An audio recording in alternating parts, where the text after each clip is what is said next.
All right, so seeing the little red lines in there is just a reminder to everyone that I do accept late work, especially these days, with this pandemic now coming to a conclusion, a close. So if you see stuff that's been zeroed out in there, put it in the late and missing folder or wherever. So because you don't want to kill your grade just because something's not uploaded. All right, so Lauren. So this is looking pretty good. Just for your sketchbook stuff, but you've got a really bad tangent happening. And you know what a tangent is, right? Lauren? Lauren? Lauren! Yeah, sorry. Stepped away from a moment. God, you're so mean to me. Yeah, this was I was practicing more with like trying to clean up line work on this. Well, yeah, and I think that you're doing well with that. Yeah, I think that that's okay, but you got a very bad tangent right there. So either make the hair longer. Either make the hair longer, but then you're kind of running out of room, or the skirt can be a little longer. But these are really bad tangents right there. All right, and technically these are not tangents because they're in the middle, but just be careful. Always be careful of tangents. And one of the things that I mentioned I think I mentioned it to you all last week was I went on. I put some things on my Pinterest board for storyboard, and it included that tangential thing.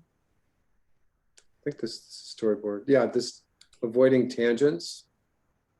So, and so when you click on this, it's like close corner, open corner, things that are touching, middle edge, missing pieces, but there's a whole bunch of other things to avoid when you're thinking about tangents. So just be careful with that. All right, where was I? Here. All right, thank you, Lauren. Trinity.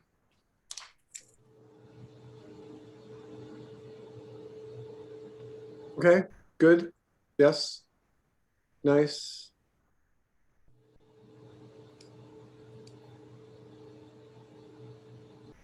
And Annika. Okay. All right, I like the way you're working here. It's good. Remember that any of these poses are going to be stronger if you have a line of action in them. Right now they're okay, but I think that you really now make a note. Always, always, always use a line of action.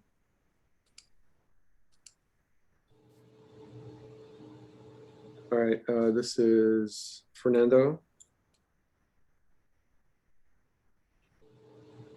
Oh, nice. Yeah, this is good stuff here. What are you using for reference, Fernando? What I'm using for reference? Uh-huh. I just mostly just like look for like some reference drawings on the Google thing. I just put it in the side. That's why I just draw it. And comic books maybe as well? Yes. Yeah, good. And I just want to double check. These are freeform. You're not tracing, right? No. Yeah, good. Yeah, these are excellent. All right, good. Thank you. Thank you, Fernando. Thank you.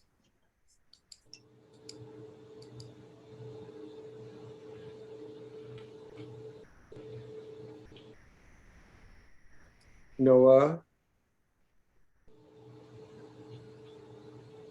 Okay, yeah, I see what you're doing. This is odd. I haven't seen this before. Noah, how are you getting this lined texture here on this drawing? I just used, it was part of a brush set like a multiply layer, I just put it on and then erase the rest.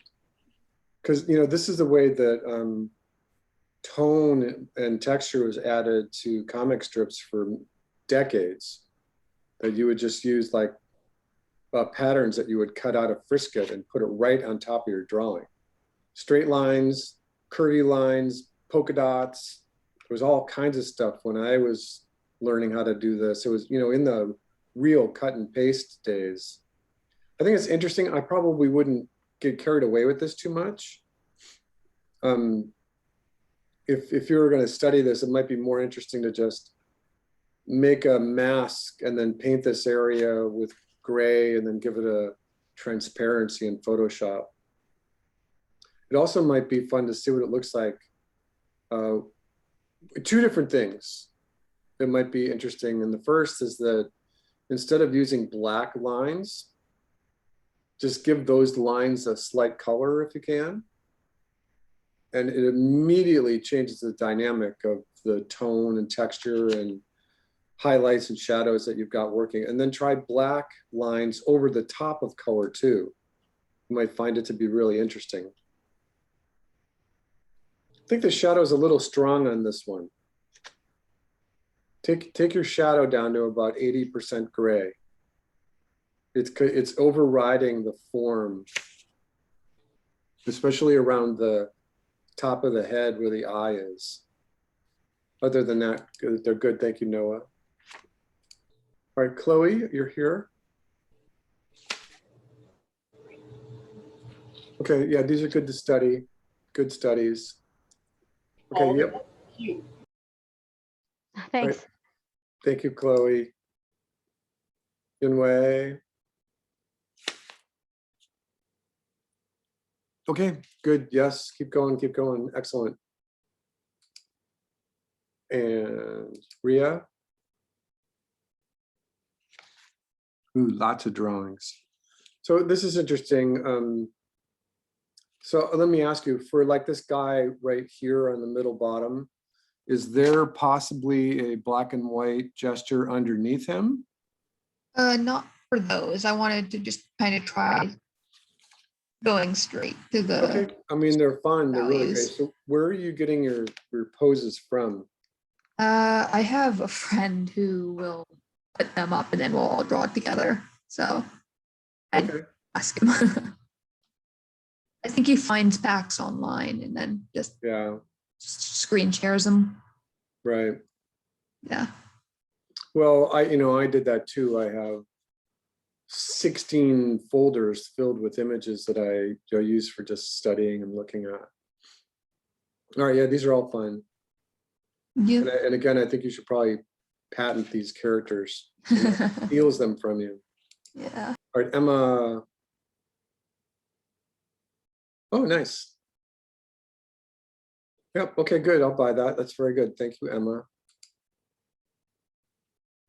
Nada.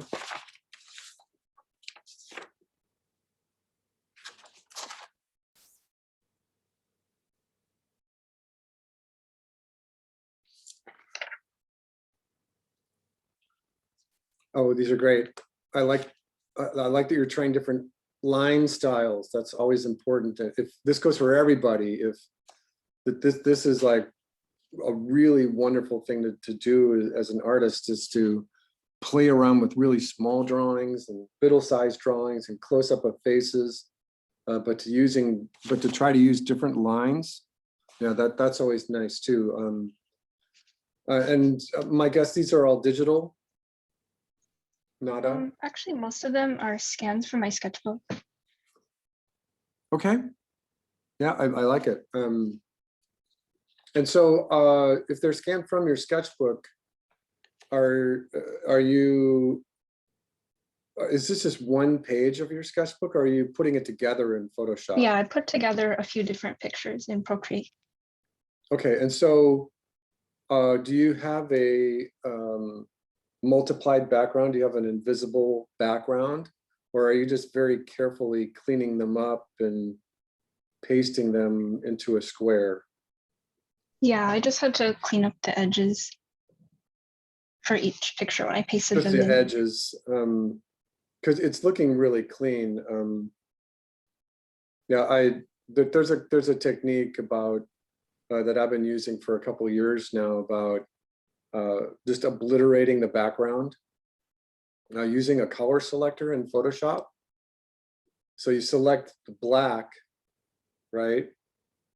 And then you just select it, and then you paint the black black, and then everything else goes away. It's really nice to be able to copy and paste and put PSDs into an InDesign file and start thinking about what your portfolio looks like. But yeah, these are really good. As long as this is a square format like this, and this goes for everybody, you should probably be putting these up on social media, right? It's like built for Instagram. All right, May. There's some nice studies right there. Excellent.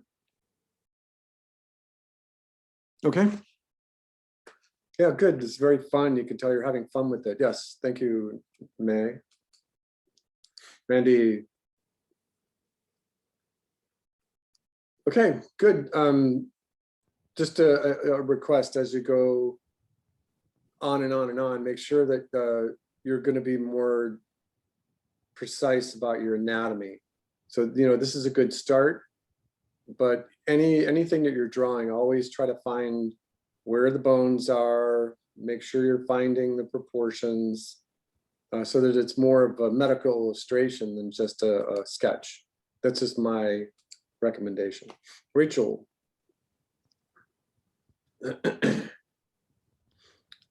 Okay, good. All right, thank you, Rachel.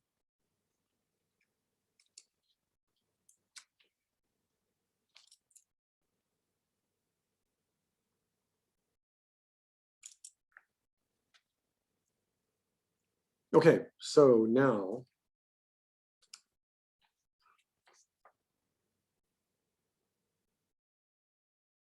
what I'm going to do is get my other sheet out here. Oh, I wanted to do one more thing before I did that. So remember a few weeks ago when we were talking about character design, and I put the character designers' names in the chat, and then I put that as a post up on our discussion area in the classroom, and I was just cleaning up my desktop the other day, and as soon as I saw the names on that list, it reminded me that there was one particular artist that my instructor at the academy, he just like wouldn't stop talking about this artist. And now I don't know where I put it. Oh, here it is. So his name is Michael Gagny. I think that's how you say it. It's French. I don't know how you would say this. Michael Gagné, Michel Gagné, Michel Gagné, maybe. But he had, this was our textbook. This Insanely Twisted Rabbits was our textbook for our character design class. And it's just really interesting just about going all the way back to what we were talking about, studying silhouettes when you're first designing characters and what those simple little silhouette line drawings look like, and then how do you translate them into something that's more character oriented. And Michel Gagné, what his stuff is just crazy. You know, it's like way out there. His stuff is really creative, really interesting to look at. It's what happens when there's no rules, right? It's like you listen to somebody like me talking about the character design and setting proportions and line of action. And then you've got this drawing here. How do you have a line of action here? Every part has its own force, its own line, and there's an eye stuck right there. I thought Michel Gagné, I think that's how you would probably say his name. Very interesting character designs. All right, so that should be new to you. Has anyone heard of it, seen his work before? No? Okay. All right, let me look at my note right here.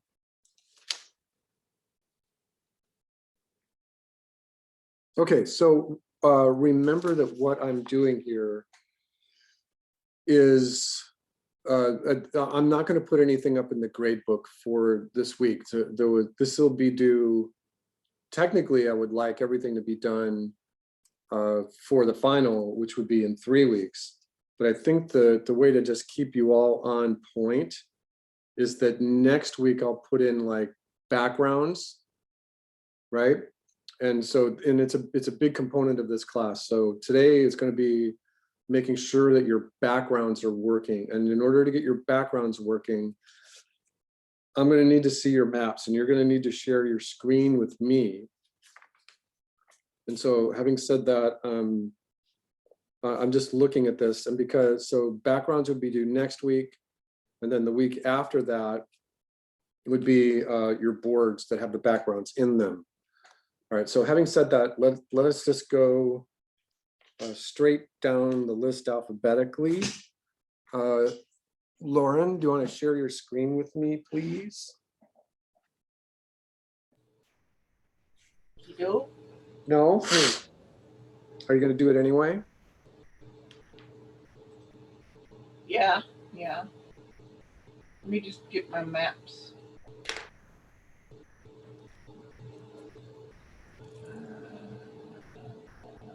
Remember that while we're doing this, you could all be still working on your maps and backgrounds and storyboard panels as we're all talking here.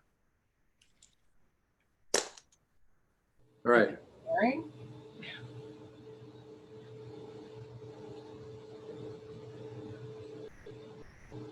Okay. Like, this is the main room where it starts. Let's see. In the thumbnail, where's my over here, starts off with just like a pan shot of the room with the tank in the middle, like right there, just and the guard. Right. Okay. Yep. Got it. All right. So go back to that main background. Yeah. Yeah. Those are good. We saw those before. Okay. So look at, we could fight with our mouse. What'd you say? Your mouse was hovering over the screen, and mine is there too, and I can fight with it. All right, so I have just a couple of recommendations for you, and I can't get Zoom to behave itself right here. Come on, Zoom.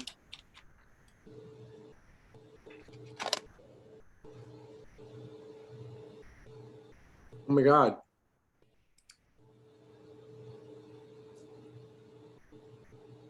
Oh, wait.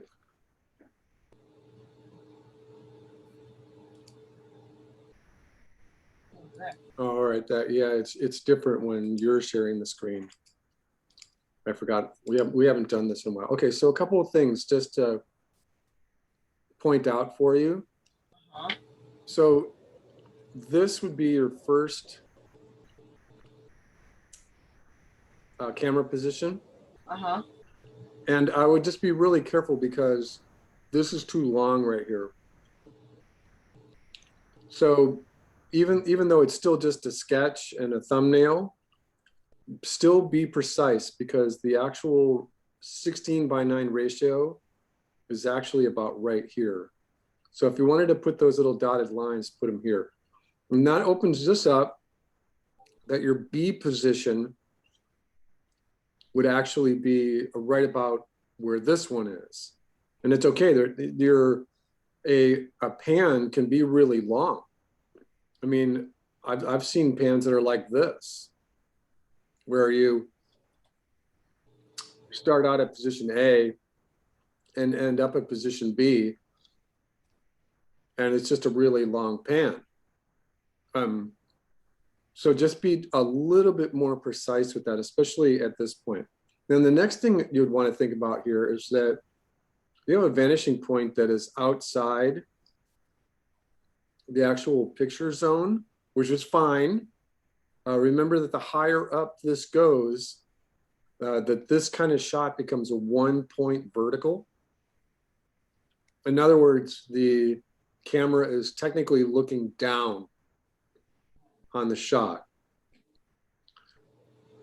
All right, so because of that, make sure that this device here is behaving to the vanishing point correctly. I know it's kind of an odd shape, but it's an important one for your shot. So just make sure that that's behaving to the vanishing point.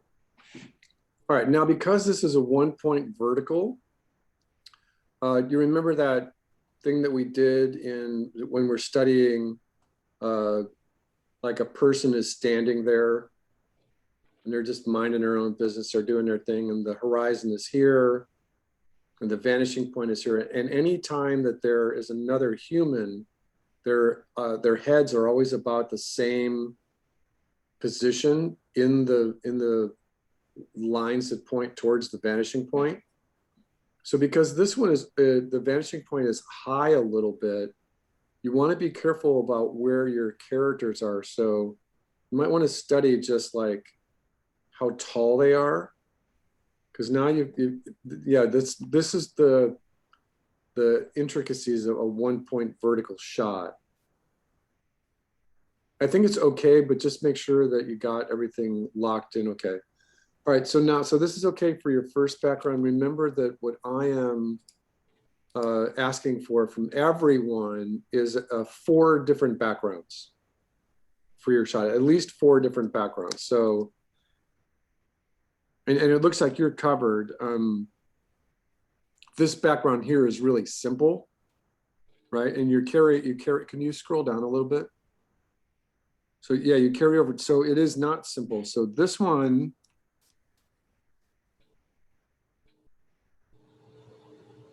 I'm trying to parse this out here. Let me.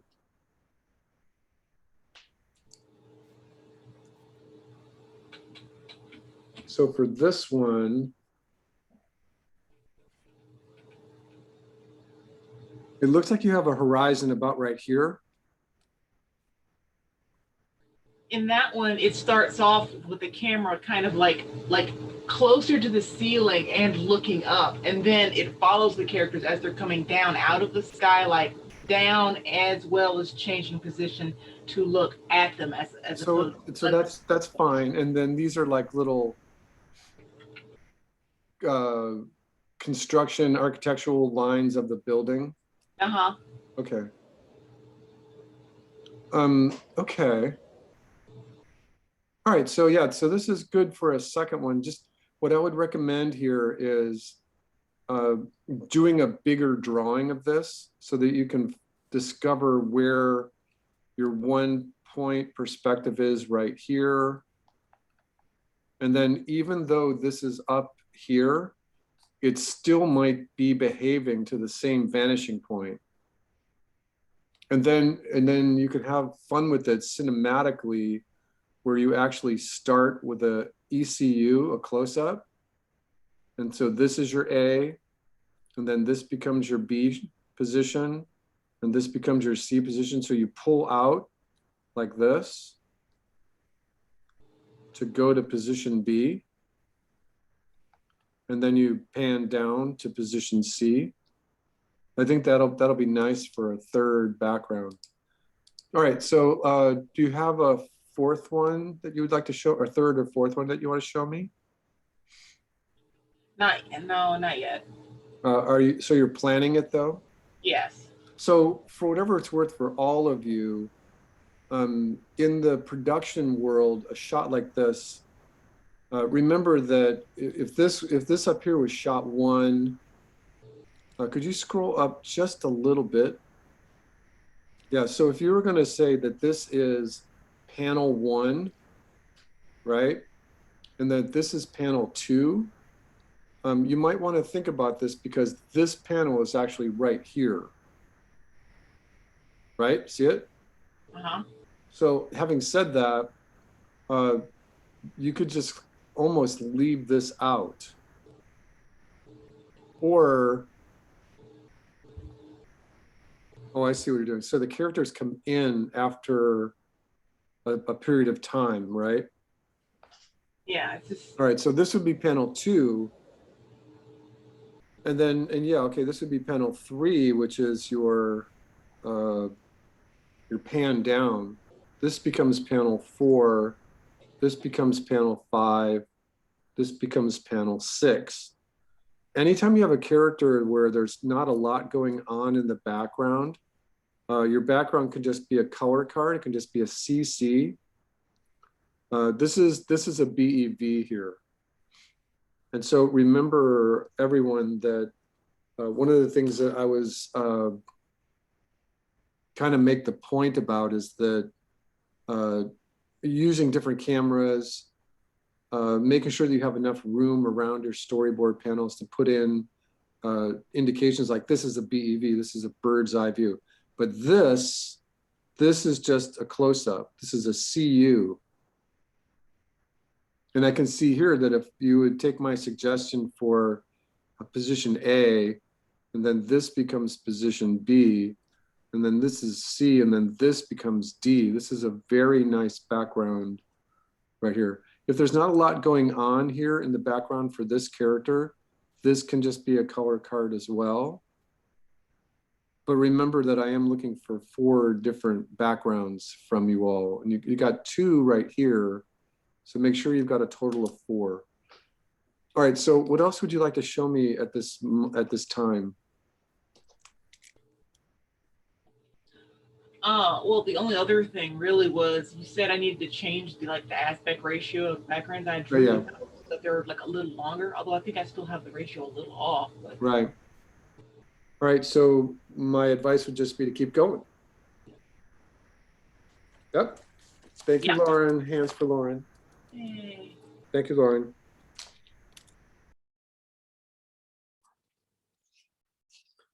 Luis, can you share your screen with us? I realize I skipped over Victor. That's okay.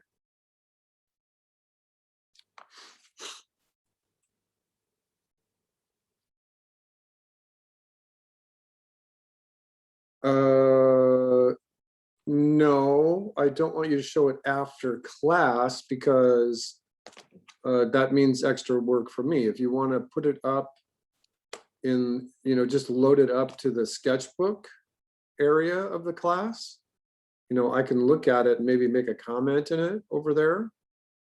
But the idea of a class, a drawing class, animation class, that you should be enveloping the idea of critique. You want me to look at things and give you as much feedback on them as possible. Otherwise you're going into next week blind. And you should feel very uncomfortable about doing that. So Luis, just put them up in the sketchbook area and I'll try to look at them there. All right, Victor.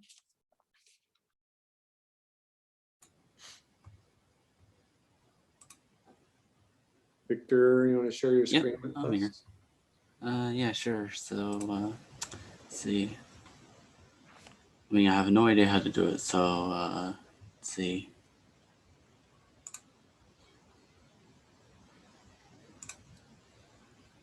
On the bottom, there's a little green button that says share screen. Yeah, I see it. Well, now click on that button. There you go. All right. Do you see anything? Yes. All right. Okay. They're in Photoshop. They're drawing in Photoshop. That's fine. So remember, I'm looking at requiring 4 different backgrounds from you all. Again, this is another 1-point vertical. And it's 1 point vertical because your vanishing point is off the stage to quite a degree. And remember that this is a very intense shot. And it's fine if you're using it for an establishing shot. I wish I could get that thing to stop doing that.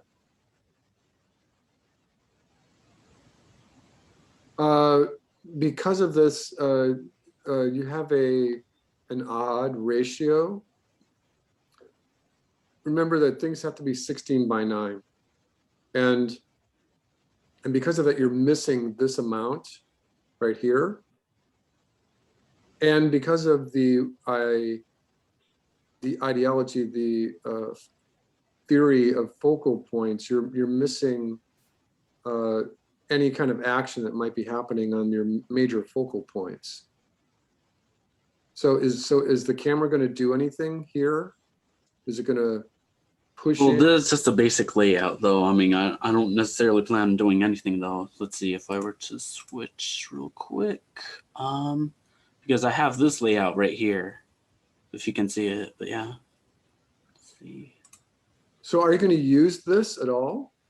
Well, yeah, I am using it. I'm just using it as a map. I mean, I already have it laid out here about like where the characters like go in, and then just like where the scenes are and stuff. But yeah. So this was supposed to be your map.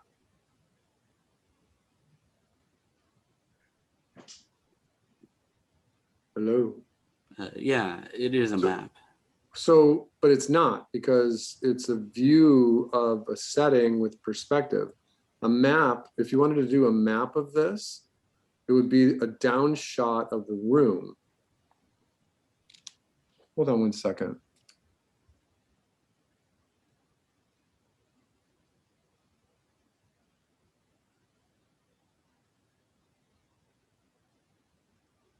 Yeah, that's weird. I wish I could make this go away.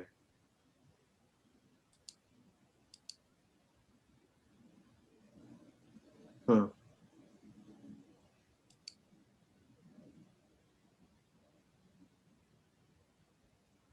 All right, I'll just have to live with that little floating name. I haven't seen that before. I don't know how to get rid of it. So your map would be this little box right here, and then this little box. And then over here, you have a couple of staircases, and then there'd be nothing, and then there'd be a door. And so I think that it's incorrect of you to use this as a 1-point vertical perspective layout and then try to do your cameras on top of this 1-point vertical. Because I think what's going to be better is if you draw your 180-degree line here, and then you decide that you're going to put, these guys are going to come in the door, right? And so you put a camera like right here as they're coming in the door, as they go across and do whatever they're doing. This camera is going to be better if you just put it there. And then what that camera sees then is more of a natural shot. And you can, what this camera sees is more of a perspective, the doors bigger, and then the characters can come in through a shot like that. So you see the difference between what this, and I know it's crooked, but that's okay, what this looks like and what this looks like. So Yeah. what you're implying here is that your cameras are like on a really tall crane and you're just pointing one here and one here and one here. What you should be doing is, if you want this shot, then what this shot is actually over here. This shot right here is your camera pointed like this, looking at the fire escape. And I don't know, and so this guy is up here. Yeah. This guy's way up here. So now your camera is, it's in a mid shot looking at that guy. So these are okay. Remember that you really need to be using 16:9 ratio. And so you're using the wrong aspect ratio for these thumbnails. All right, does this make sense to you? Yeah. The idea of drawing a map is literally to just draw it like you were looking at it from an architect's point of view. What is the plan view of the room? Because there's a big difference between the plan view of a room and this 1-point vertical that you have. Now, you can use this 1-point vertical as an establishing shot. That would be fine. So yeah, just make that distinction. You have any other images you wanted to share with me? No, not really. Okay, thank you, Victor. All right, Trinity. Hello? Hello. Okay, I've got Oh, just one right now.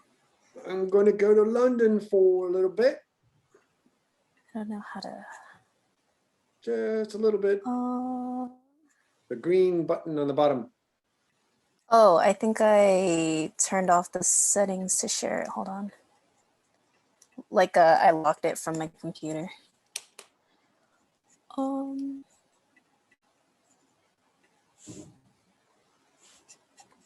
Oh, here we go. Wait. Work. Okay, I think we're There good. we go. Yeah, you got it.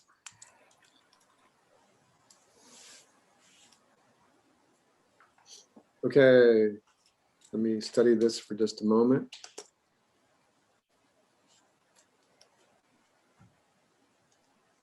Okay, did we talk about this last week? I don't think so. I posted it, I think, on Wednesday. Okay. So what I would recommend, everything is looking pretty good here. But I'm just worried that this is a camera pointed this way, and that this is a camera pointed this way, and that this is a camera pointed this way. And I just want you to be really careful about your 180-degree rule. Because if this camera is pointed this way, then your 180-degree rule would be like here. It would be like this. And that's okay. I mean, that's okay. That means that no cameras are allowed to be over here, right? Mm-hmm. And so that means that no cameras are allowed to be here either. Do you understand that they're not allowed to point this way? Your cameras all need to be pointed at this line. So this is a bad camera. And this is a bad camera. So it's just a little unusual because normally when you're laying out a shot, you try to put the 180-degree line away from you where you're sitting so that your cameras point towards it. And then you can move it. So it's just a little unusual to have it, all your cameras pointed this way. That's fine, as long as you can rotate your screen and get what the cameras see. So this shot right here is this one. Which one? Oh no, wait. This shot right here is this one. Roughly, yeah. Okay, I get it. Okay, and then, okay, that one's right. And then, Yeah, I'm still kind of experimenting with the camera angles. They're not final. I'm just still trying to get my story down. so it's important for you to just make sure you understand this is critical. That your cameras can all be on this side of the line, right? But they're not allowed to do this. They're not allowed to point that way. So this is, so this camera is this shot, that's okay. And then, and is this the bookcase? Yeah. That's what this is. So this is okay. Yeah, but just remember that none of your cameras are ever allowed to point the other way. They're never allowed to point that way. So just literally go and just draw a 180-degree line like that. All right, so that's fine. What else would you like to share with me right now? That's pretty much it.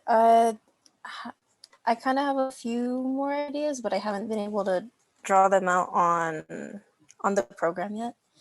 Okay. All right. Thank you, Trinity.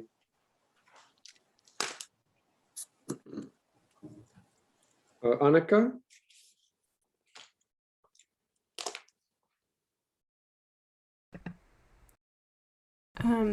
I did submit, I don't know if I can screen share, but I did submit to the assignment due tomorrow. Okay. Where did you put it? It's on the assignment called Thumbs 2, I think. Okay.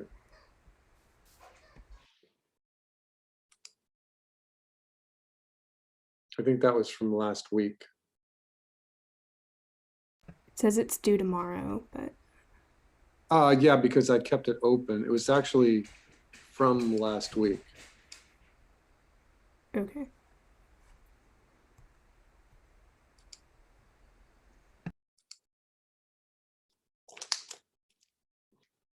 All right, this the right one?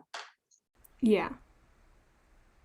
All right, your map, the map. These are all maps. That's good.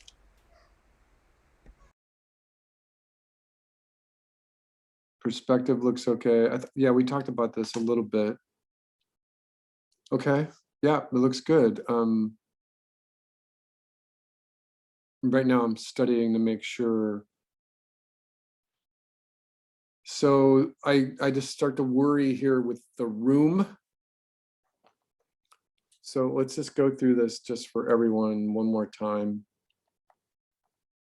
All right, so if one camera is pointed this way, and then another one is pointed this way, and another one is pointed this way, and another one is pointed this way, that means your line of action is this way. Okay. You okay, Annika? Yeah. And that means that no cameras would be allowed to be pointed this way in this shot. So this would be wrong. And that includes this. So you can't point your cameras this way on this side of the line either. So this is wrong. So I think you're okay. So just make sure you're indicating on your maps where your line of action is. So in other words, I think this is okay. Your line of action right here is obvious. It's just straight along with the hallway. But this camera right here would be in danger. If you went this way, it might be indicating that this character is going to walk down the hallway and then make a right turn. You might be able to get away with having the camera turn and not breaking the 180 rule right there. I think that would be fine. All right, could you, oh, that's me, hold on. All right, yeah, the drawings look okay. All right, thank you, Annika. Thank you. All right,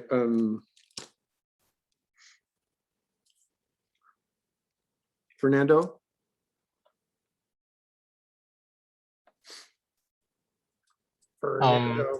I haven't like started my thumbs to assignment, but if you want me like just share screen from the last week one. I wanted you to share your screen with us. Okay, but I don't have it for the assignment for this week. I only have. Oh, all right, so we should. Yeah. All right, let's go to Noah. I'm not sure how the screen sharing works with the iPad. Hover I use my hover iPad. your mouse over the bottom of the Zoom. I use my iPad to do Zoom, so I'm not sure if I would show you, if I would share my screen with you, but I'd also be able to see what you were doing. I'm not sure if that would work.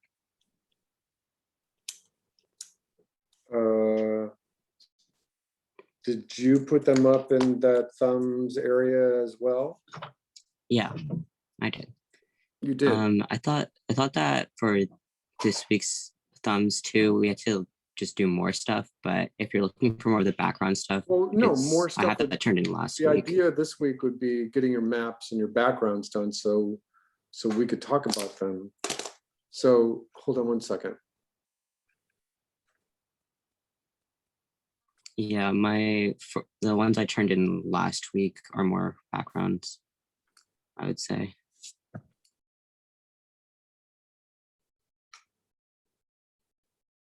All right, is this what we're looking at here?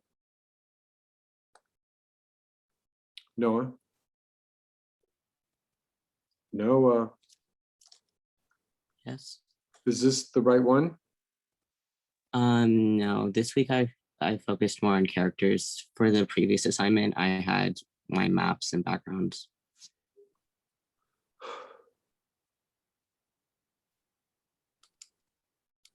See, this is exactly why I didn't want to do this, because now we're jumping around too much. All right, so where did you put them? In story thumbs? Yeah.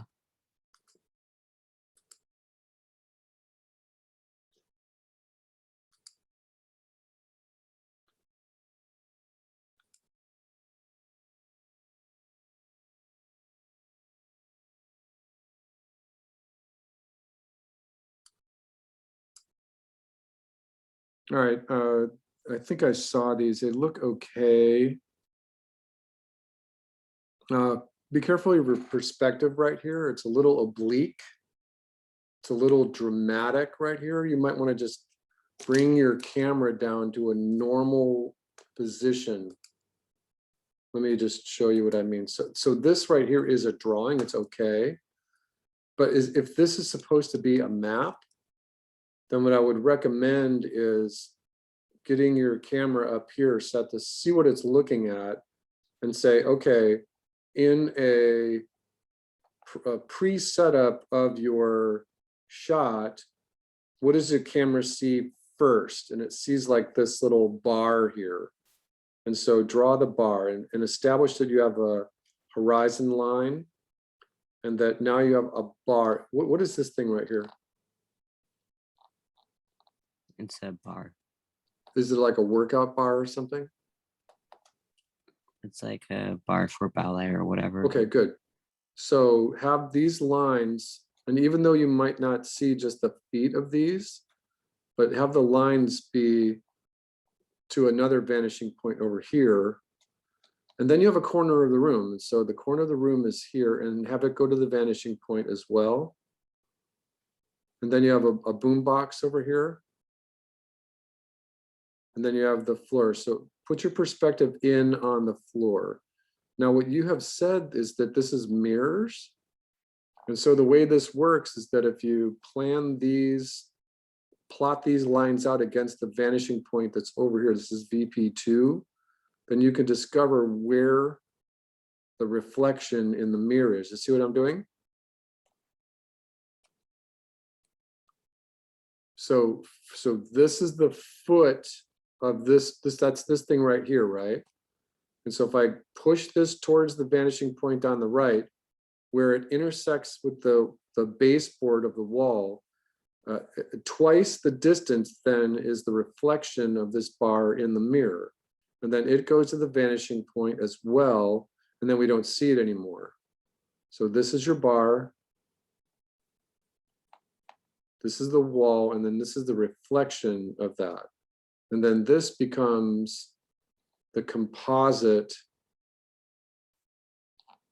This becomes the composition for your shot with your boom box.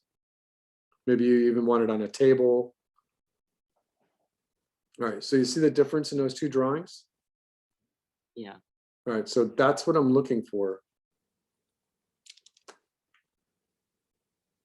All right, and these are still maps. All right, so now go about getting those backgrounds in and ready for next week. At least 4 different ones that are ready to be critiqued. Okay. All right.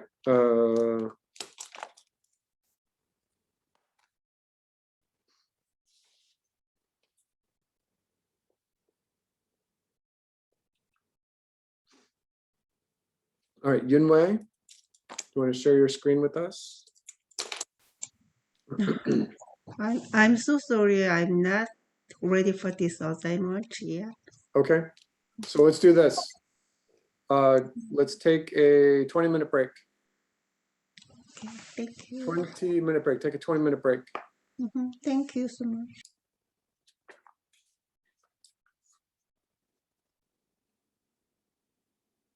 Okay, Yunwei. You said you were going to wait. Okay. Ryan, you're back. Ryan, Yeah, I'm here. Can you share your screen with us? I can.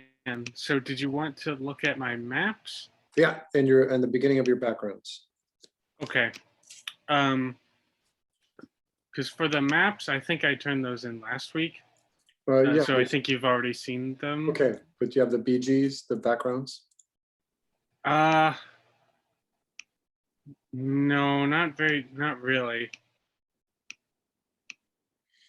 Because I remember last week you told me to work on, you wanted to see me like stretch some of the character poses, so I have some of those if you want to look All at right, yeah, those. let's see those. Okay. And then share screen. You see it? Yeah. Okay. Yeah, you got the right idea. Yeah, I think that you're starting to break out of that. Hey, look, my character's metal. He doesn't move around very much, but he can, and he does. And so, yeah, that's the right idea. And don't be afraid to exaggerate it even more. Okay. How much squash? How much stress can you put in there? All right. Anything else? Not really, unless you want to Okay. look at the maps from last week again. Yeah. Okay.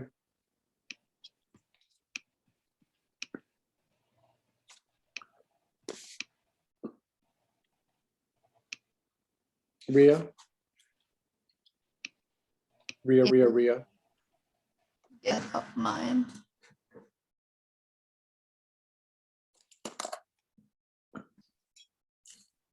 Is it sharing? Will in a second. I promise.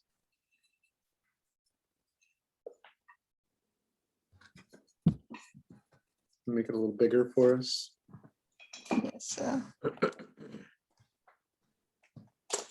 I did little layouts over here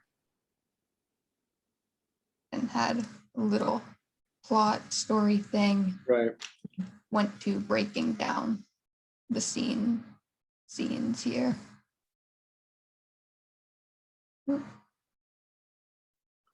Yeah, I'm scanning it. Yeah. Well, it looks like you've got the right idea for just getting your boards out and done. Yeah, just the idea, no final drawings, of course, All just right. basic. And could you scroll to the left a little bit? I want to see the. So, Yeah. so you're thinking those are your backgrounds over Yeah. there. You've got maps. Just the main background. layouts here, and then thinking about where All characters. right, it looks like you got the right idea. Yeah. Let me make a note.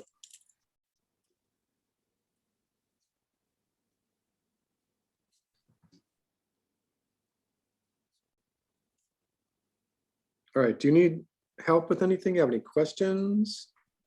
Everything looks okay to me. Just Yeah. all right. So I made a note that I'll share with everybody at the end of this little critique. So thanks. Cool. Looks okay. All right. All right, Emma, do you have backgrounds you want to share with us? Emma. For now, because I don't. Well, kind of, because I'm still kind of working on it. Show me what you got. I don't like that name.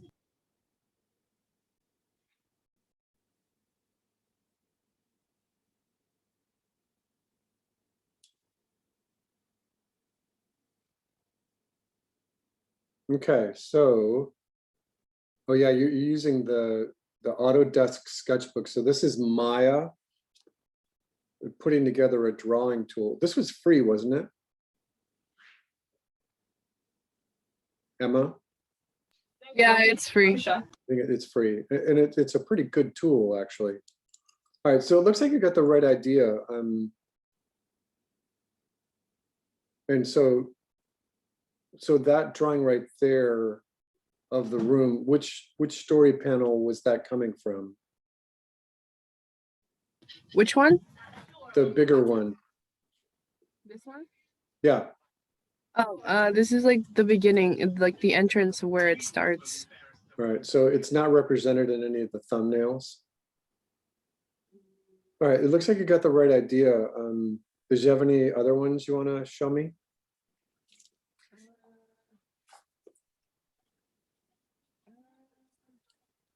Currently, no, not well. All right. I did have another one I was working on, but I think I might have messed up, so I just threw it away. All right. All right. Thank you, Emma.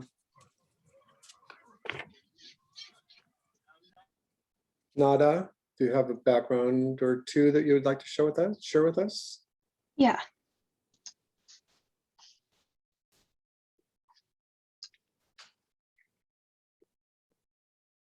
Oh, hold on. It says that I have the screen share disabled on my computer, but I can fix that.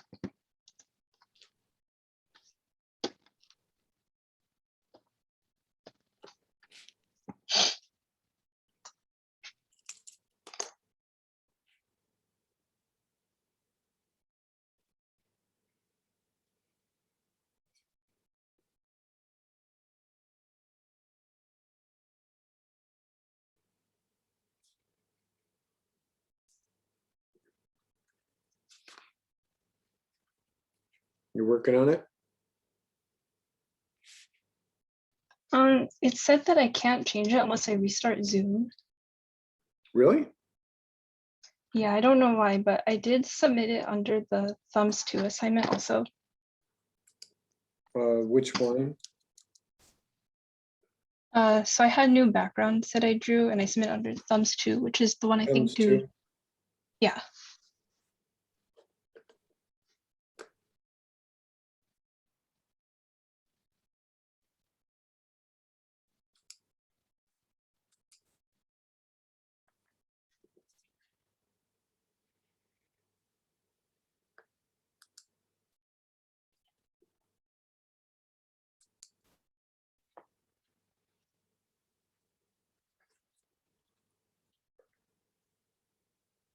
All right, these are looking good. The color studies are extra, they're nice. And they're done appropriately where it doesn't look like you spent a whole lot of time on them. You know, in case they're wrong, so that's good. All right, so these look okay. All right. All right, just generally, how big are these? Are they about 3 inches across? I'm not sure, but I did downsize them to fit them all on the same canvas. All right, yeah, they're looking okay. I'm not seeing anything that's catching my eye, so that's good.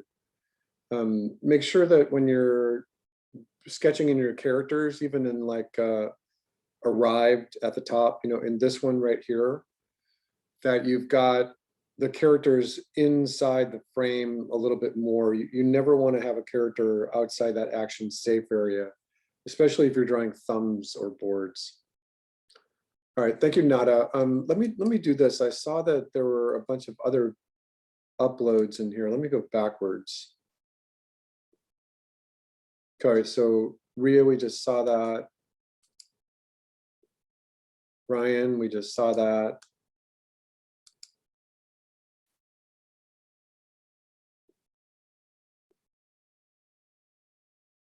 And Noah, we didn't see this, but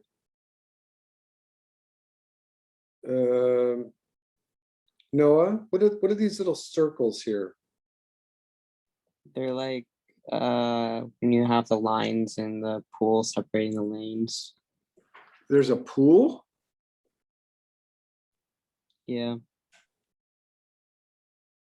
So I remember you had a drawing that we were showing us just a little bit ago with this background with the boombox and the bar here. So is this pool different? Yeah, it's in a different scene. All right, just make sure it's really clear. And take my suggestion with the vanishing point and the perspective in that bar shot.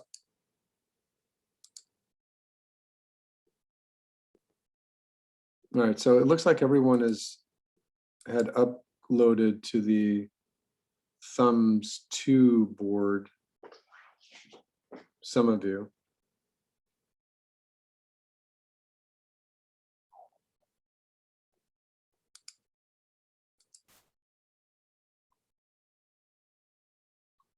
All right, let me just go all the way to the bottom.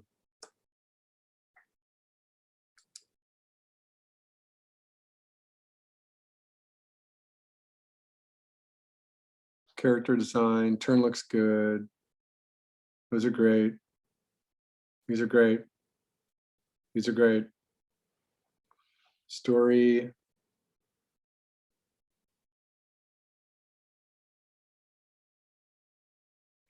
I think it's just a little long. Okay. So May, Yep. the idea would be is that you only need to do 20 or 30 story panels. So make sure that you just do part of this, because trying to do all of this is going to be too much. Would you prefer I cut out bits of the story or just condense it into like? No, just shorter do part frames? of it. Just do Okay. the first 20 story panels or so. All right, the background looks good here.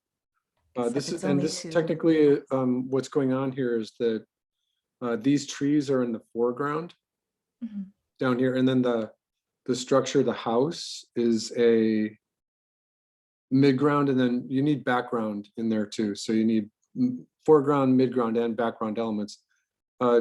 Is this supposed to be a character, a stick figure? No, it's just for reference and size. Okay. Yeah, don't do Yeah, that. he's not dead. Yeah, the rest of this looks good. And I remember seeing part of this. Did I see part of this last week? Yes. No. Not last week, but last I believe.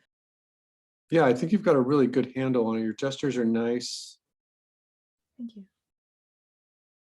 The staging is nice. I like how you're just putting the blocking in the composition right up on top of each other. That's perfectly appropriate.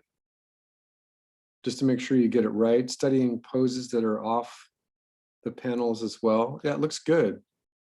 Looks good, May. All right, let's just keep going right here. Randy.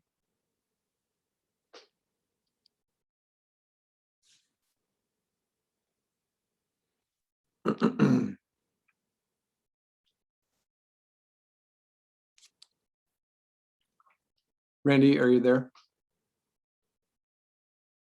Randy. Randy.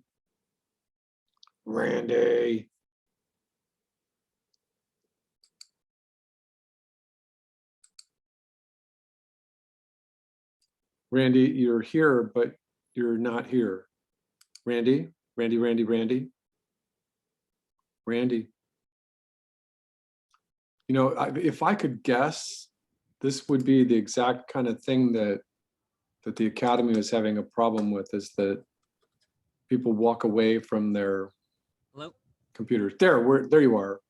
Can you hear me? All right, so I think this is looking okay. My intuition is that you drew these bigger and then you scaled them down to fit into this panel so that they look like thumbnails.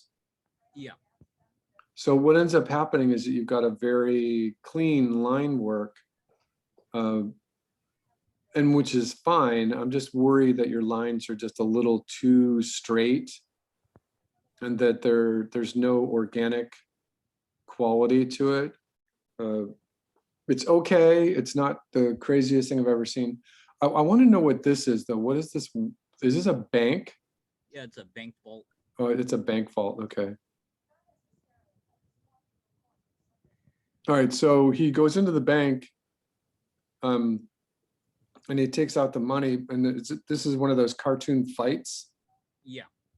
And then there's bags of money and two dead people. They're not dead, just Oh, they're dead. You put them on their backs, they're dead. yeah, I also put X's on their eyes, so yeah, they're dead. And then the getaway. Yep. All right. I think you missed some stuff though, because I think that so this guy's walking and then all of a sudden he's fighting with his dog.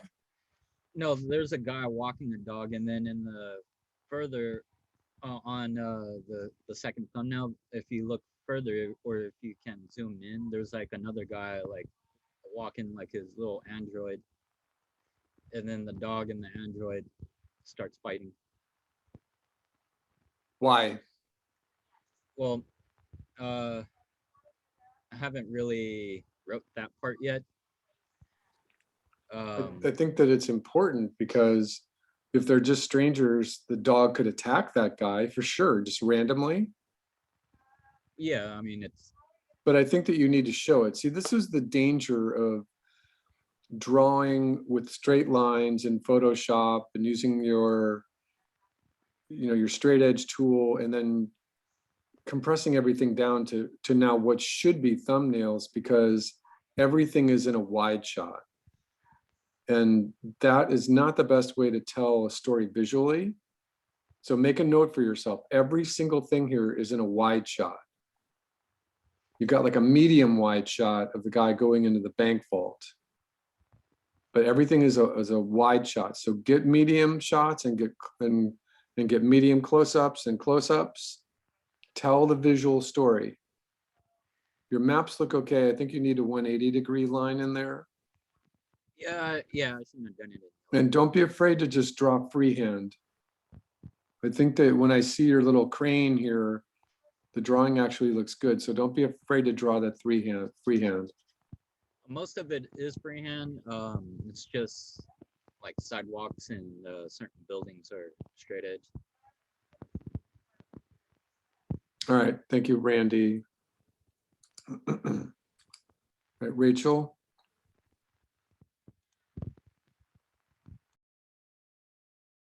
All right, Rachel, did we talk about this last week?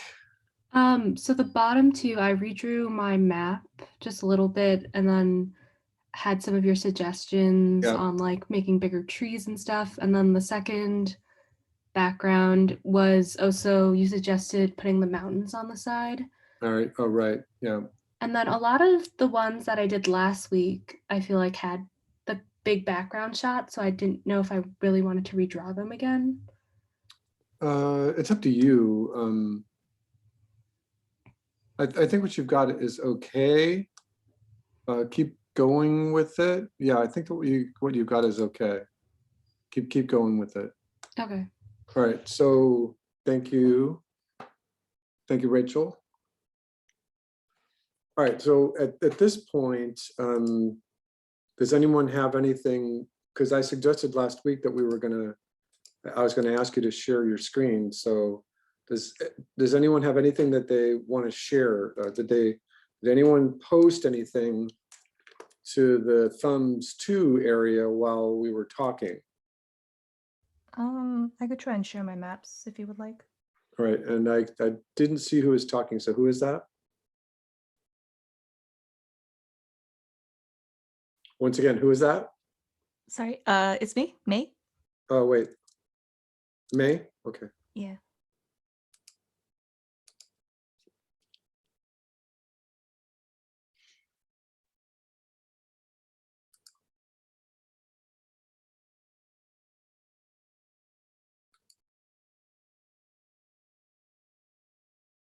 Sorry, 1 second. Allowing I don't know. to Hold on. do the thing. Oh, okay. My internet has been funky all day. Give it 1 second here. All right, so we looked at this, right? We looked at these. So I missed something here? What did I Do you miss? see my screen right now, or? What's that? It is now telling me that I have to quit and reopen Zoom to share. Would you like Oh, me to do that, I'm or? sharing it. I thought I was sharing it. Oh, I'm sorry. I have something on my screen. Here, how about that? Yeah, it's not within the files that I've submitted. That's I actually okay. have a map. So you can see what I'm looking at, right? Yeah. Did we already talk about this? I believe we did, yeah. All right. But I can't share what's on my screen right now because it's telling me to quit and reopen. Yeah, okay, sorry. Yeah. All right. All right. So I would like to do a couple of things simultaneously here.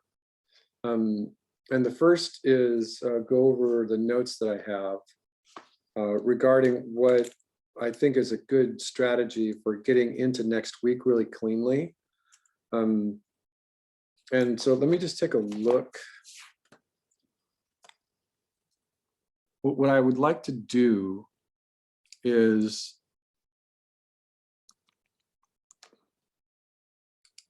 dramatic pause. You can't see what I'm doing. I'm looking at the grade book right now. All right, so the first thing is that, like I said, that I wanted everyone to just be presenting today, and I didn't see that. So what I would like you to do is Victor and Trinity, Fernando, Chloe, Yunwei, Emma, Kai, could you upload what you were just showing today to Thumbs too? And I think that I had basically planned on having you do that anyway. But go ahead and make sure that you have something posted to Thumbs too, so that I can add those points in correctly. All right, everyone okay with that idea? Billy, I didn't present anything, or I wasn't called to present anything. Well, no, I didn't say your name because I was responding to your email. Okay, got it. So Sorry, yeah, I misunderstood. Yeah. you could do that too, Friday, right? Yeah. No, yes, please. I think we said Friday. So let me just double check the extension, the due date on that one. And if it's something strange, I'll change it. All right, it says due May 5th. So what I'm going to do is I'm going to change the due date on Thumbs 2. And Canvas always hates it when I do this, but screw you, Canvas. All right, so that's going to be, that's extended to Sunday the 9th. And so once again, I'd like to see just whatever you presented today or whatever I showed you, make sure that there's something in Thumbs 2 folder so that I can give you appropriate points. All right, so now,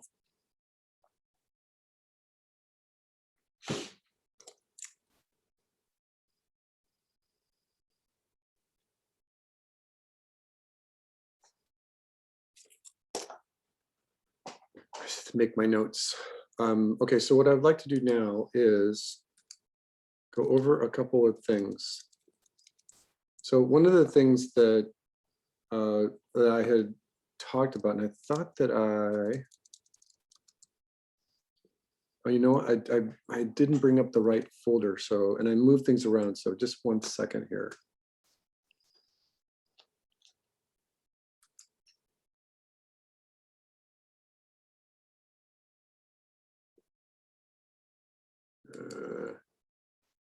All right, so I'm gonna, so here's what we're going to do. I'm going to give you all a couple of notes, just like, and these are on, these will be on the video as well, so.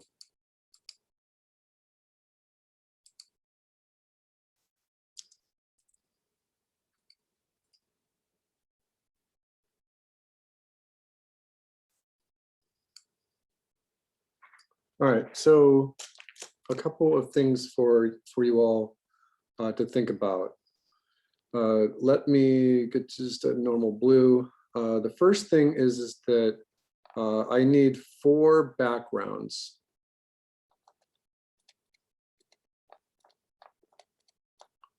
At least 4. Some of you may have smaller little insert shots, which don't really count. But at least 4 different backgrounds so that I can evaluate you on the following things: perspective, your vanishing points, line quality,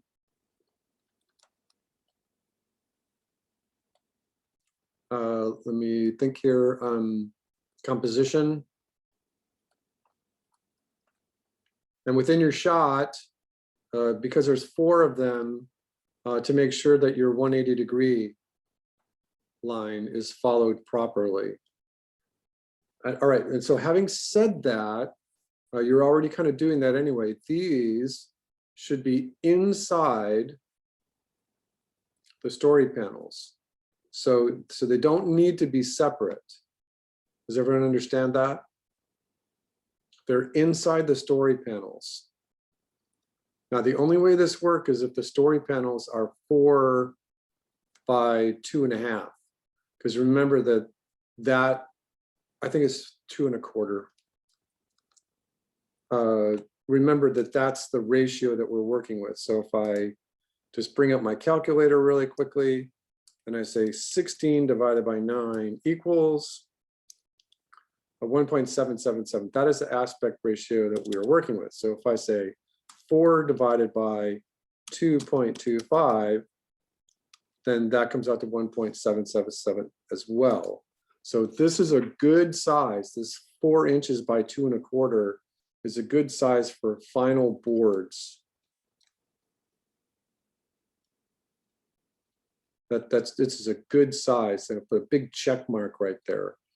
And remember that if we bring this down to 2 by 1 1/8, these are great for thumbs, right? So when you're doing thumbnails, this is a really great size. That it's not too small, it's not too big. The idea of drawing thumbnails is drawing them fast. It's hard for me to kind of keep pressing that point to you, because I think that you try to all make it just a little too fancy, a little too clear. But just remember that as life goes on, when you're doing thumbnails, the thumbnail should always be done fast. The speed to which you should be working is that you could easily be drawing 30 thumbnails an hour. At least 30 an hour. So you're only spending 2 minutes.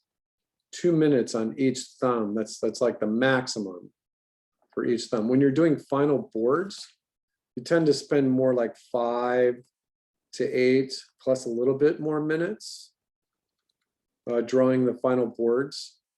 So this is thumbnails, and this is final boards. Now, just a couple of things to think about here. This is supposed to be a T right here for thumbnail. So just a couple of things to think about. And there's a reminder. The best way to draw thumbnails is not necessarily within the 2 by 1 1/8 inch border for the thumbnails. It's the best way to do this is without the borders. So you're only imagining that the borders are there. So then you can put the borders in after and get the composition that you want. So my point is that it's incorrect for either the thumbnail or the final boards to draw inside the picture frame.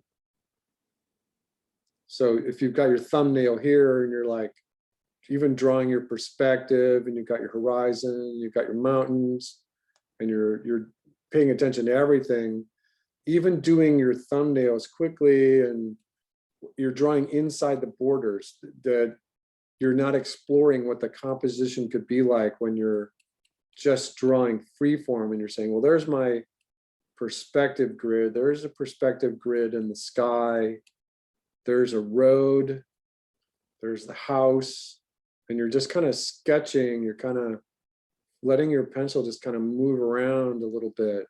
Oh, there's a big tree over here. There's some other houses on the other side of the street. And you're just kind of looking at what your scripts said, what you need for the composition of your shot. And you're just kind of putting things in there. Now, what I had done right here was that I didn't draw my map. Right, so if I drew my map, I would say there's a street, there's a house, there's a house, there's a tree. So this was my map for this thumbnail. And because I'm drawing that free here, I can say, well, now how much of this do I want? And in this rough animator, I don't have a rectangle tool because it's the Mac version. But right here, I say, I don't need this whole tree right here, but I don't want to cut the trunk of the tree right down the middle because that would create a tangent. So I'll start here and then I'll cut the tree in half. And then I'll come over here and I'll say, well, I want that house. And then I'll bring my composition like this. And so even though the lines here aren't fully outside the picture frame, I did the framing afterwards and you can always tell. All right, so again, this is a good example of a 2-minute thumbnail. All right, hold on a second. All right, so having said that, you should all be ready to just go from your script, right? You've all got your script. I've seen them, they're all okay. Remember that an animator animates the verbs.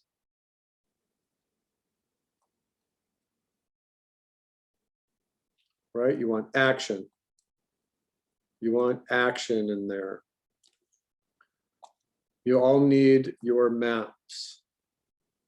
And the maps are great because if you've got a warehouse, you know that there's a door to the warehouse and your characters come in and they do something right here and then they go over here and they do something and then they leave. That's the entire action. That means your 180 is here and you can set all your cameras up on one side of this 180 line. And then you know what you're in for however many backgrounds. You can plan your cameras that this is camera 1, this is camera 1, this is camera 2, this is camera 3, this is camera 4. And just getting the map correct helps you navigate. There are very few story artists, people I worked with in the industry that can just go and do boards without drawing at least a little sketch of the environment. The only ones who can do this if they've got this map inside their head. So you absolutely need these maps. All right, then remember, going backwards, the idea of then translating whatever your script was from your maps into thumbs. We already talked about that. And then your full board panels. So the idea is then, if you have a thumbnail, and let's just use that example that we had just a second ago, where we have the street, a house, the tree over there, another house over here, vanishing point. So making the jump from the thumbs to the final board, you want to take a whole bunch of couple of things into account. Once again, I don't like seeing the story panels that are available online where the board panels are right next to each other. It doesn't give you any elbow room to draw. So just don't use them. Just plan on drawing. This is your shot, this is your horizon, and then just kind of figure out where your focal points are.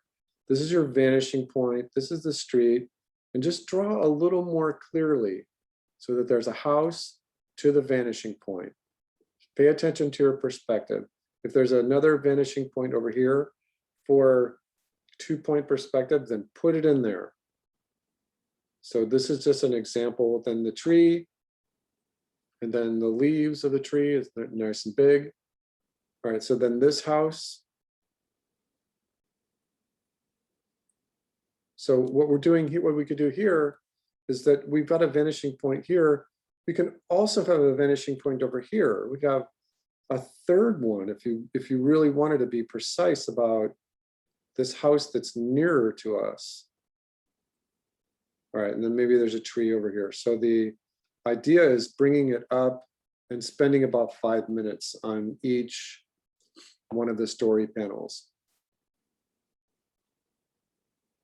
A little more detail, mailboxes, cars on the road, parked, the details, clouds in the sky, put the perspective grid up in the sky, put the perspective grid on the ground plane. And what I'm going to be looking for is foreground elements. So here there might be a bush. Here there might be a mailbox. It's open. And then there's midground, so that's your houses. And then your background. So each one of your compositions should have a background, midground, and foreground element. Just like I said earlier, unless you have a shot where you have a close-up of a character talking, and you just want a close-up on their face, then your background is just a color card, and then you indicate that just by saying CC color card. Background equals a color card. Please remember that your thumbnails are what they are, and I think that the best thing you can do is make sure you're ordering them correctly, so that when you're doing thumbnails, you just number them 01, 02, 03, 04 all the way through. But when you're doing your final boards, there are a whole bunch of things that you want to take into account. And that is that, and this is just reiteration, that this is your panel number.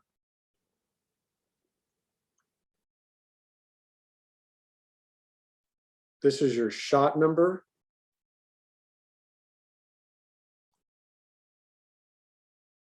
And those, the panel numbers are always 01, 02, all the way through. You don't put P01. For shot 1, just put SH01, just in the upper right corner. In production, this is often the place for a sequence. Sometimes the sequence is an interlude, it's a vignette. Sometimes they put that in the upper middle, and they only indicate the sequence once. The panel numbers keep rolling, shot numbers are here. The lower right is for your slug, and that equals the time.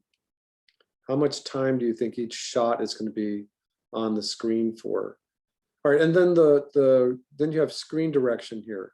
And this is what I was getting at before, where you have camera moves, direction. I'm going to just put this over here. You have direction, and whatever dialogue.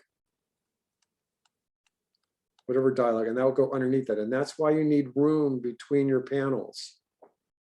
You can't start putting screen direction, camera direction, dialogue if your boards are right up against each other. It's impossible. So the best way to arrange this is if you've got just a static canvas and you're planning out your boards.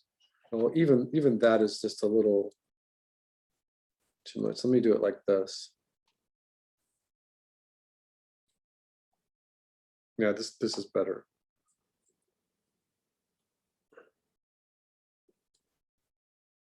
All right, so again, this is just a good example here. So you got lots of room to play with. And I'm drawing very lightly for a reason. All right, and then remember, the first thing on your storyboard should be your title. You can put panel 1 for your title, that would be fine. On panel 2, if this is your establishing shot, often your establishing shot has a camera move in it. So you can use any number of different things. On this one, you might want a shot that's really big. And that's why I was drawing these lines just kind of lightly, so that you can go back in there and say, I want to establish a bigger background that has a more complicated shot. Maybe there's you got a street corner and there's a vanishing point over here, and you might want it in 3-point perspective, and there's a vanishing point down here, and it's a tall building, and there's a vanishing point over here. And remember, we're just reiterating that the best way to do this is keep your vanishing points as far off the canvas as possible. All right, so this is just an industrial building, and maybe there's a billboard up here. There's an awning, there's a street.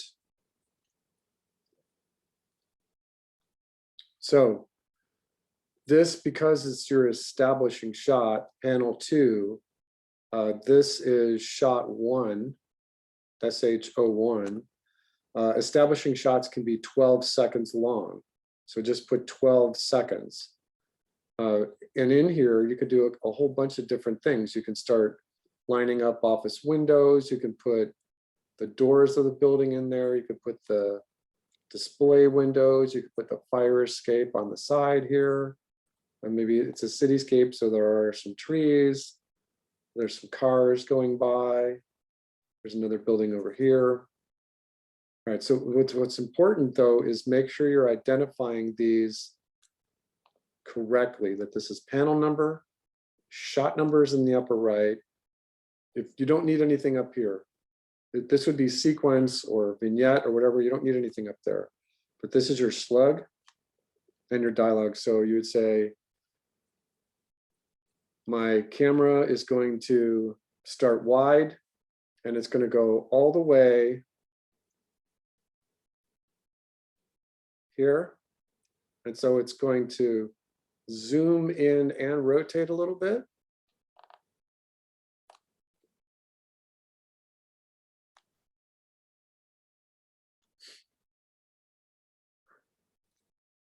So this is camera A and camera B. Again, this is just an example of doing your shot number 1. And then going back in there, and because this is your final board, is that now you can tighten these up a little bit. Your drawings don't have to be ink and paint ready. You could just say, I'm going to tie them down a little bit. So you're going to keep drawing right over it. There's my fire escape. Those little doors. And just tie your drawing down so that it's obvious what you're thinking in terms of composition, elements on the stage. There's something here that could be in the foreground, something here that could be in the foreground. You know, maybe there's a corner of another building. All right, so once again, foreground, midground, and background elements.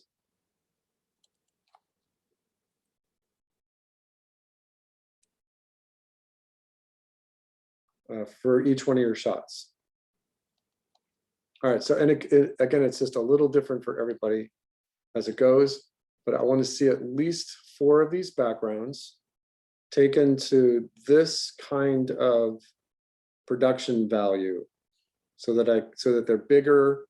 If we were talking about the final boards being 4 by 2.5, then this right here is like 6 by whatever, you know, and you can go backwards and figure that out just from your calculator, which I must have quit. That was strange. I didn't really want to quit my calculator. So you would say 6 divided by 1.777 equals 3.3, which is wrong. So let's do this again. So that would be 6 times 1.7777. So that would be 10.6 inches. So if you're doing this one bigger, it's 10.6 inches down here, 10.5 inches. And that's a bigger establishing shot. All right, is everyone okay with this idea? So again, with the backgrounds, I'm looking for perspective, correct, vanishing points, some sort of tie down line quality, something that has the composition set up in it. You need your maps so that you know what your 180-degree line is, that none of these backgrounds are going to be breaking the 180-degree line. Again, thumbnails are fast. You should be able to just draw all of these quickly. It's just a tool. And then your final boards. So when I'm looking at the schedule right now, next week is May 11th. And on May 11th, you should all have as close to final boards as you can. And I'll put it up in the classroom that way. So remember also that as is the next bullet point is that upload whatever you've got to Thumbs 2 so that I can do those points correctly.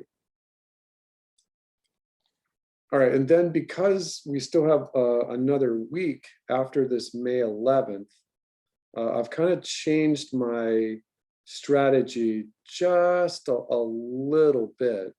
One of the things I was thinking of doing was doing a big demo of using this rough animator application and doing your animatic in it, but I'm still kind of playing around with that right now. I'm going to show you how to do an animatic. I have one set up. I might just do the demo for you next week so that you know how it's done. This is probably the best idea because not everyone has rough animator and we're still asynchronous and we're still in the Zoom world. So I'll do this animatic as a demo for you. And I'll probably do that for you next week on May 11th. Going backwards, remember that there's a feedback loop.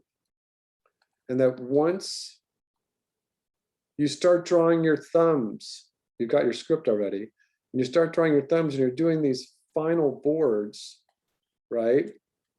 You might have to touch up your character designs.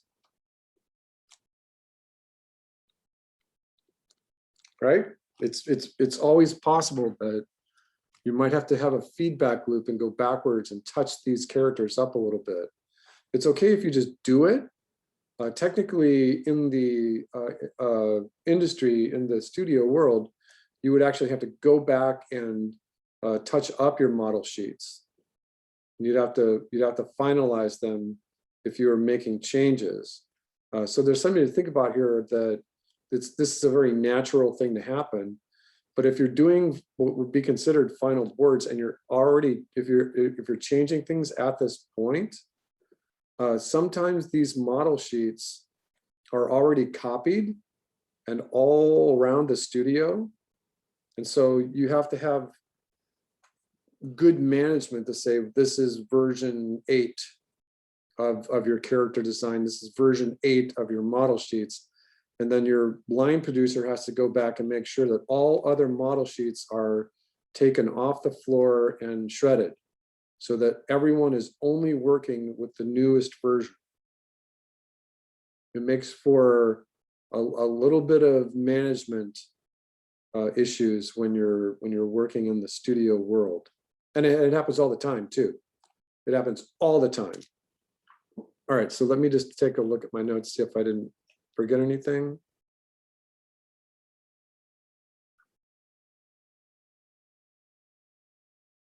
All right, so let me just do one more little thing here. So if you were doing final boards and you knew that this was happening, that you could very easily just say, I'm going to just go ahead and draw a bigger board panel here. And that's panel 1. This is panel 2. This is your title. This is 12 seconds. Sorry, this is, let me get rid of that. Title cards aren't usually on for more than 3 seconds or so. So let me just put 3 seconds. This is your establishing shot. You've got a camera, whatever it is. This is panel 2. This is shot 01. And this is 12 seconds. And then you just put camera A to B to C, whatever you need in there. And then when you get to you keep rolling with your boards, once again, make sure that you've got lots of room to draw. And I would not use any template. You could put 6 panels on each one of your layouts, that's fine. The idea would be is that if you knew that there was an additional camera move between these 2 shots, you could just combine them. And you could say, well, this camera move is going to just be a horizontal pan, and then you're going to start from position A and go to B. Remember that you might even have enough room right here to draw your map. So you can just include your map right there. And again, these are just final boards. So in the presentation of final boards, this area on the bottom right is often a good place for page 1. Page 1. You go here, this is page 2. Go to here, we got 2 panels on here, so this becomes panel 3, panel 4, panel 5, panel 6, panel 7. This is shot 2. A lot of times you have 2 characters that are talking. So this guy's over here and he's talking to someone over here. They're in a mid shot. So this is character A, this is character B. And then you write the word cut between them because now character A is smaller and character B is bigger. The camera direction is off over the shoulder. So again, this is A and B, and this is a cut. So now this is now shot 3.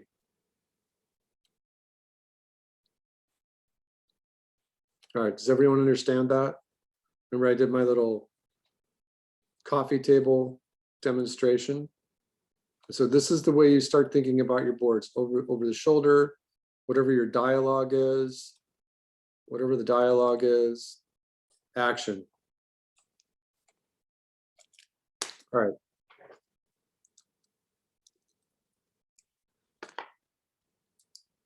So that learning today that not everyone can present. I will make sure that the folder is there for storyboards and that I can present just from this computer here. So you don't have to worry about it. I thought it was going to work, but it didn't quite work. And then I'll show you how to, so next week I'll do those critiques, and then I'll show you how to do an animatic as well. All right, everybody okay? Questions, comments, complaints, conundrums, criticisms? 2 thumbs ups.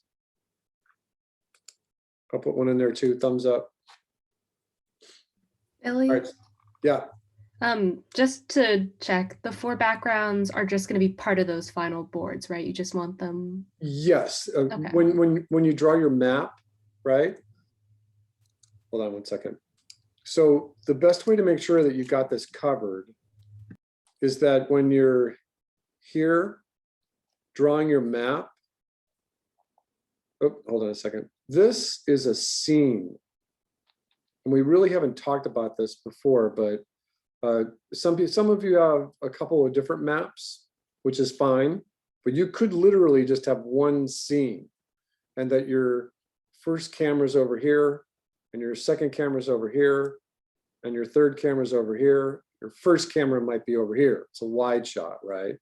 And so each one of these has a background that is unique to it. And the idea would be is that when those backgrounds go into the thumbnails and then into the boards, that's got you covered. So you're doing cuts. You know, you've seen the stuff that I showed you for Bird Box, and some of those short films don't have any cuts whatsoever. But here, if you're going from one shot 2 to shot 3, this is a cut. And just write the word cut right there. Cut again. Or not. Sometimes if you're like, this is shot 3, and if character A is going to freak out on them, he's like, what? His arms are up in the air. What? He's mad, right? What? And so a lot of times you have progressive action. So this is panel 4. It's still shot 3. And maybe this guy's just hopping mad. Maybe this guy goes running off the stage. No, now he's running. He just goes off the screen this way. There's a direction arrow indication. He's running off the screen, and he leaves character B just standing there, right? So he's like, boingity, boingity, boing, and there's stars. He's mad, he's screaming, he's doing whatever. This is panel 6, but it's still shot 3. Right? And it would still be the same background. So this, because the camera is slightly different, this would be, let me do it down here. This would be background 2. And then this would be background 3. And there might be different stuff back here because just of the environment. So background 2 is going to have its stuff. Background 3, it's going to have its stuff in it, whatever it is. And then this is all the same background 3, same as background 3, background 3. And then this just works. I didn't plan this, but now our guy is like, after this conversation, they were just kind of howling at each other. And now character A is just like, he's running. And he's running from A to B. And the background might be just panning. It might be just zip lines in the background. And he might be yelling at the guy, you miserable rat bag. Right? So he's going to zip in off the screen and go off the screen. And it's good that we're covering this, so don't be afraid to put directional arrows in there. Right? Did I answer your question? Yeah, thank you. All right. Let me let you all go a little early tonight. Boards next week, I'll put it up in the module right now, and make sure that you have something in thumbs too, so that I can attach some points to it. All right, got it? Yes. All right, boards for next week, everybody. Thank you.